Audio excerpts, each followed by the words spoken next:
මේ වගේ සොෆ්ට් එකට ගෙදරදී රසමරස පාන් ගෙඩියක් හදාගන්න ඔයාලා කැමති නේද?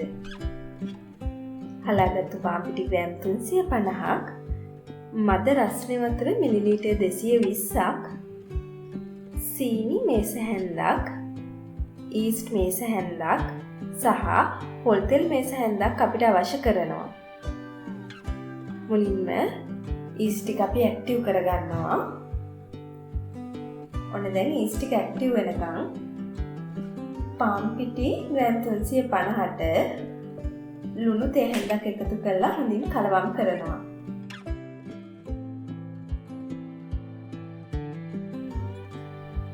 මේ වෙලාවේදී ඊස්ට් ටික ඇක්ටිව් වෙනකන් අපිට පුළුවන් මෙල්ට් කරගත්තු බටර් ටිකක් පාන් අච්චුවේ ගා ගන්න. විශේෂයෙන්ම එජස් වල. ඇක්ටිව් වෙච්ච ඊස්ට් ටික පිටි මිශ්‍රණයට දාලා හොඳින් කලවම් කර ගන්නවා. දැන් ඉතිරි වතුර වලින් ටික එකතු කරන ගමන් අපි මේ මිශ්‍රණය හොඳින් කලවම් කර ගන්නවා. ඉතිරි වතුර ටික සම්පූර්ණයෙන්ම දාලා තවදුරටත් බෝල් එකේ අඩියේ පාන් පිටි තියෙනවා නම් හෝ එහෙමත් නැත්නම් ඔයාලට ඩෝ එක අල්ලද්දී යනද්දී ගොඩක් තද ගතියට දැනෙනවා නම් ඊට අමතරව ඔයාලට පුළුවන් මද රස්නේ වතුර තෙහිලි කීපයක් එකතු කර ගන්න.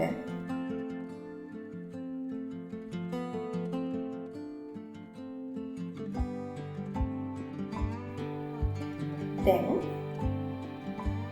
එකපාර ඔයිල් දාන්න නැතුව ඔයිල් ටික ටික එකතු කරන ගමන් ඔයාලා ඩෝ එක හොඳින් නනා ගන්න.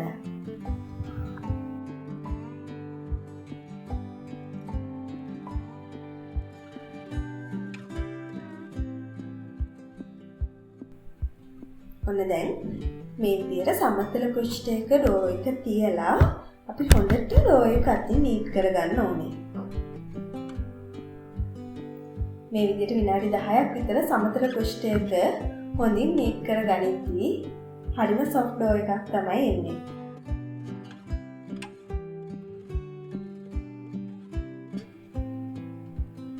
අද රස්නේ දවසක් මේ ඩෝ එක පිපෙන්න පැය භාගයක් වගේ තමයි ගියේ.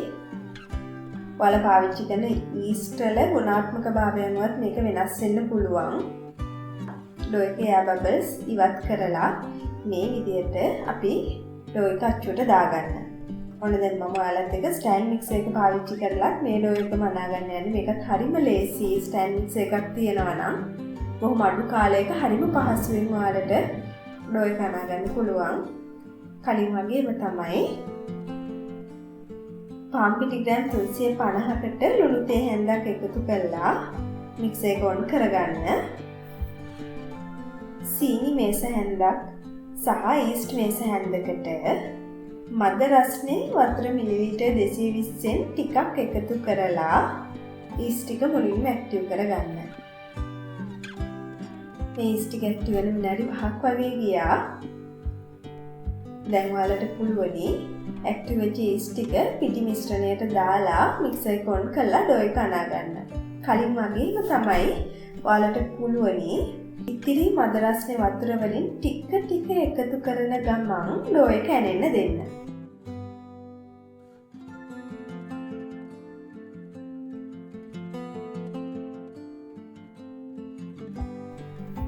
ඔයාලා මේ ඩෝ එක අනාගෙන යද්දී ඩෝ එකේ අඩියේ පාන් පිටි ඉතිරි වෙලා තියෙනවා නම් හරි, නැත්නම් ඩෝ එක ටිකක් තද ගතියට දැනෙනවා නම් ඔයාලට ඊට අමතරව වතුර තෙහෙලි කිහිපයක් එකතු කරගන්නත් පුළුවන්. ඔන්න දැන්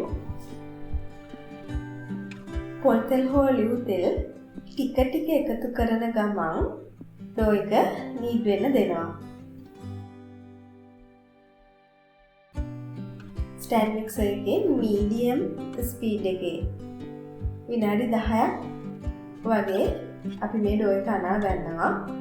ඒ ඩෝ එක අනා ගන්න අතරේදී අනිත් මම කලින් පාන් අච්චුවට දාපු මේ පාන් ගෙඩිය පිපිලා. හැබැයි මේ ඩෝ එක අනන්න ගිහින් මට පුංචි වෙලාවක් ගිය නිසා මෙයා ටිකක් පිපිලා වැඩි. ඒත් අපි බලමු. ඔන්න දැන් මේ පාන් ගෙඩිය පිපිලා තියෙන්නේ. මගේ oven එක පුංචි නිසා මෙයා පාන්ගෙඩිය හැදෙද්දී oven එකේ උඩ ධාරේ වදින්න පුළුවන්. සෙල්සියස් අංශක 200ට ප්‍රීහීට් කරගත්තු oven එකට අපි පාන්ගෙඩිය දාලා අනිත් ඩෝ එක පිපෙන්න කල් දෙමු. මුලින්ම සෙල්සියස් අංශක 200ට විනාඩි 20ක් සහ සෙල්සියස් අංශක 175ට විනාඩි 15ක් මේ පාන්ගෙඩිය බේක් කරගන්න. හැබැයි පාන්ගෙඩිය වටේ සර්ෆේස් එක හය ගතියට ඕනේ නම් ඔයාලට පුළුවන් සෙල්සියස් අංශක 200ටම විනාඩි 35ක් බේක් කරලා ගන්න. දැන් අනිත් ඩෝ එකත් පිපිලා එයාවත් මේ විදියට එයා බබල්ස් ඇරලා අපි අච්චුවට දාගන්නවා.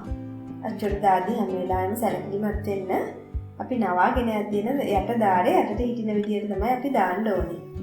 සෙල්සියස් අංශක 200ට රත් වෙච්ච oven එකට අපි අනිත් පාන්ගෙඩියක් දැන් දාගන්න. මේ පාන්ගෙඩිය බේක් වෙන වෙලාවට ඇත්තටම හරියම සුවඳයි.